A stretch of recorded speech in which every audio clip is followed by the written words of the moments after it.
Broadcast Center in Los Angeles. This is KCAL9 News at 8. Now at 8, an arson arrest. Tonight, a man is in custody accused of setting a deadly recording studio fire.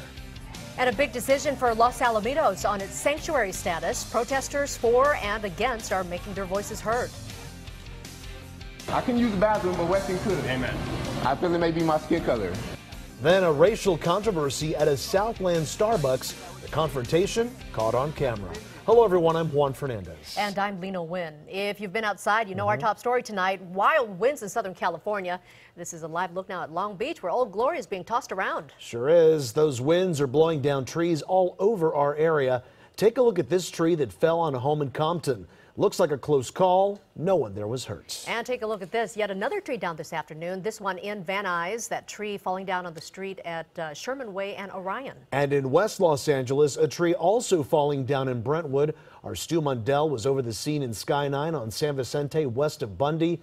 Luckily, no injuries here either. Yeah, and Sky9 was also over the scene earlier this afternoon in Bel Air. A tree blown over away from the street on Bellagio Road. KCAL9 meteorologist Amber Lee joins us now. And Amber, should we expect these winds all night long? All right, so here's a look at what's happening. We do have these advisories and warnings that are going to stay with us until later tonight, but you can see that most of the winds are centered just to the east over areas like the Mojave Desert, also the Apple and Lucerne Valleys where Victorville is located. We don't really have a lot of the colors that we saw probably about an hour or 2 hours ago, but we're starting to see some winds relax in some areas. Otherwise, it is still pretty gusty everywhere else as the system to the north of us continues to trek to the east, a little bit more closer to the Great Basin area. But we're still looking at very gusty winds up and down the coast for Oxnard, all the way down to Santa Monica and Long Beach. But you can see inland locations for the IE, not quite as gusty as what we saw before. But again, we still have that high wind warning in place. And you can see we have all these warnings and advisories until later tonight,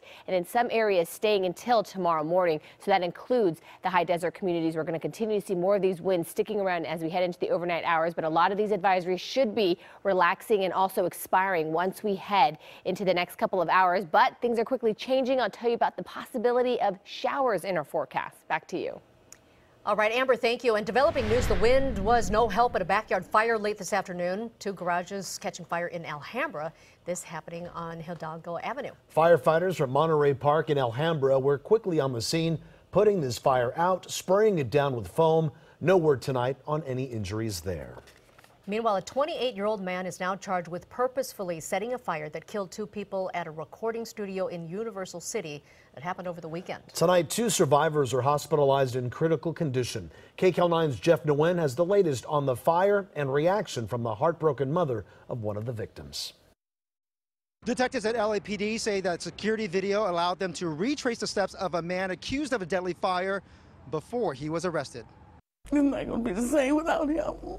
Lodi Pollard says her son Michael Pollard leaves behind a 1-year-old daughter after he died in a fire that police say was deliberately set at top-notch recording studios in Universal City this weekend. Michael was a good person.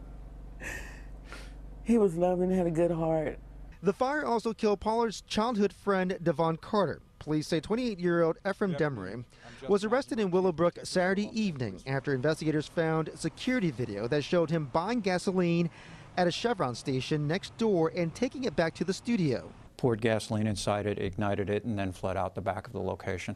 A man in his 20s and a 15-year-old girl suffered critical injuries, but detectives believe Carter and Pollard were the intended targets. Demery has been booked for murder with special circumstances. Arson is a brutal crime and a terrible way to die. In the meantime, Lodi Pollard says her son and the man accused of his murder had been friends. I took him in, let him stay here when he didn't have no place to go. Over the weekend, my colleague Greg Mills spoke to Demery's uncle, who says his family does not believe he committed the murders. In the meantime, he is expected in court tomorrow, and he is being held without bail. In downtown Los Angeles, Jeff Nguyen, KCAL9 News. A potential game-changing vote tonight in Los Alamitos. The city council is expected to decide whether or not to adopt out of the state's sanctuary law. KCAL9's Orange County reporter Stacy Butler shows us the hundreds of people who showed up to protest both sides. The council is now out of closed session where they were discussing threatened litigation from the ACLU if indeed they decide to vote to opt out of California's sanctuary law. Hundreds of people still behind me right now protesting on both sides of this issue. You don't talk. What do you do? Race is gonna do. They have no respect. No respect for the law. Tonight is significant because Los Alamitos is the first city to stand up and say no more, and that American lives matter in Los Alamitos, and so it's kind of a historic turning point for Americans. We hope that the city council listens to our voices and the people that are out here in a great magnitude, uplifting the voices of the most vulnerable here in our communities, and that they listen and they take the right side of history tonight. Holding yellow signs, wearing yellow bandanas, are those denouncing the council's plan to vote in an ordinance that would exempt Los Alamitos from SB 54, the California Values Act. Now, Trump supporters in red are hoping that the vote stands. Last month, Los Alamitos was the first OC city to cast a preliminary vote to protest California's sanctuary stance. Since then, 9 other Orange County cities have followed suit, and so is the county. Now, tonight, Los Al expected to vote on this. It will be their final vote. We will certainly keep you posted as we find out what that is. That's the very latest from Los Alamitos. Back to you in the studio. Tonight, 2 U.S. officials tell the Associated Press California has rejected the Trump administration's plan to send National Guard troops to the border because the work is considered too closely tied to immigration enforcement. Last week, Governor Brown agreed to send 400 troops, which drew rare praise from the president. But Brown wanted assurances those men and women weren't going to be used to enforce federal immigration laws. LA Mayor Eric Garcetti delivered his State of the City address today, and his focus was on the homeless crisis. The mayor wants temporary emergency shelters across the city. He proposes trailers, large tents, and safe places to park. Garcetti says the plan would cost about $20 million and that money would come from the general fund. This week, thanks to the City Council, we will put in place an emergency shelter crisis declaration so we can build shelters across LA as quickly as possible, bypassing red tape and regulations that would slow down the urgency of that construction. A similar plan in Orange County was canceled after people there complained. Mayor Garcetti also unveiled plans to build and expand 15 subway lines, fix several freeways, and create more than 700,000 jobs. LA Mayor Eric Garcetti is still keeping Angelenos guessing about his political future. Many were hoping for clues from his annual State of the City address. But as KCAL9's Dave Lopez shows us, Garcetti is playing coy. 2020 may seem like a long way away, and in particular the presidential race, but not if you are intending to be a candidate. Is our mayor one of those people? Because we are living in an exceptional city that is thriving, strong, stable, and decent. We can't say that right now about Washington, D.C. It wasn't the only time that Mayor Garcetti took a jab at the Trump administration during his State of the City address. Was it a reminder to people that he might be running for that office in 2020? Would you call this your presidential mode? No, this is my 5th State of the City. In Washington, they are defining themselves by how they can divide us. But here in Los Angeles, we define our success by what we give to one another. Can you give us a definite yes or no on 2020? No, I'm focused on this year and I'm focused on this city. I'm not turning my attention that far down the line yet. But he was in Iowa last weekend, and he has made stops in South Carolina, New Hampshire, and Nevada, key early primary presidential states. Can you balance both? I mean, people, Iowa, South Carolina. 95% of my time and all my weekends, for the most part, are right here in LA. That's where I'm going to continue. We are here to end homelessness. He has pledged $440 million to fight homelessness, a problem he said D.C. has ignored. His term as mayor expires in 2022, and even though he would not answer the question directly, will you run? Do you consider yourself presidential? Many other people jumped in. He has a lot on his mind. His father, one-time DA Gil Garcetti. We've talked. It's private, I take it. It is. City council members were much more open. I feel more comfortable with our mayor running this country than what we have today. It's not bothersome or troubling that he's trying to run a city and also thinking of running for president. Not one bit. You can see he's doing a pretty good job where we're at. Would you like to be president? No, No sane person would, but I think we all are patriots called right now to this moment to take this country back. So will he or won't he?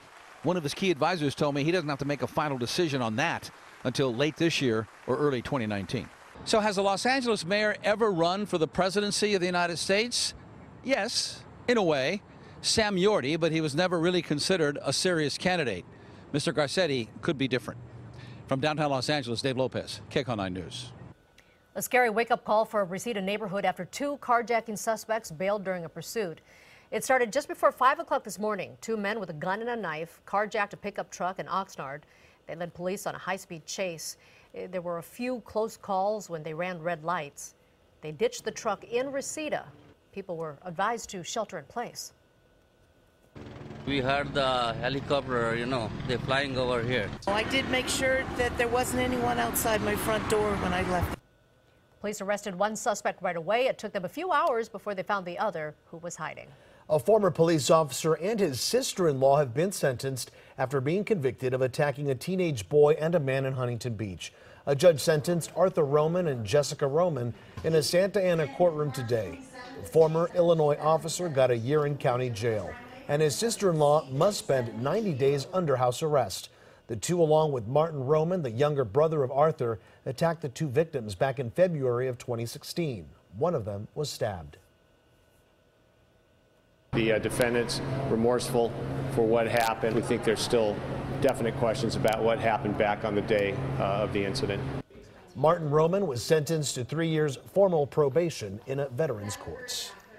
They're calling it a revolution. Domino's expands its delivery options. The pizza maker says they'll meet you just about anywhere.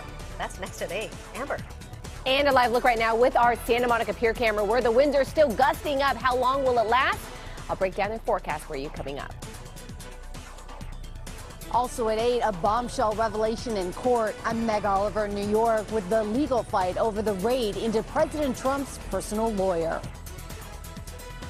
Man right here said he hasn't made a purchase yet. He's in line to make a purchase, and you guys had gave him the code, right? Then in Southland, Starbucks accused of racism. KCAL9 talks to the man who shot this video ahead at 8.